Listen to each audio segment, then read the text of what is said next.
Un chèque de 113 000 euros pour soutenir le programme de recherche sur le cancer du pancréas à Lumini. Le cancer du pancréas est l'un des plus redoutables. Le taux de survie à 5 ans est inférieur à 10%.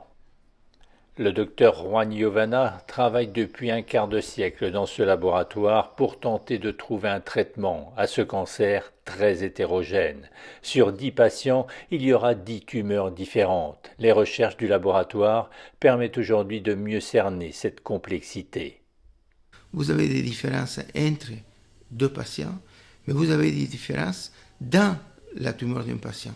Toutes les cellules ne sont pas les mêmes. Vous avez des cellules qui répondent à des médicaments et des cellules qui ne répondent pas. Nous sommes capables de dire, voilà, ce médicament va avoir un résultat ou ce médicament ne va pas avoir un résultat chez ce patient.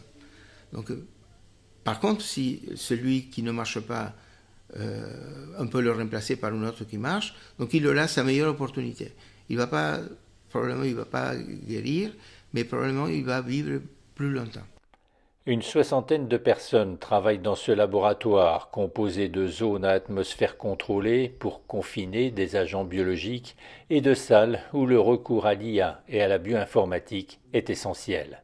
Il n'y a pas un type de cancer du pancréas, il y en a plusieurs, il y a une grosse hétérogénéité. Donc le but c'est vraiment de bien pouvoir les dissocier, de savoir quelle thérapie adaptée. On va s'appuyer beaucoup sur tout ce qui va être modélisation mathématique et évidemment sur les puissances de calcul des ordinateurs et se baser justement sur essayer de se tenir informé des derniers algorithmes en termes d'intelligence artificielle pour pouvoir avoir les résultats les plus pertinents.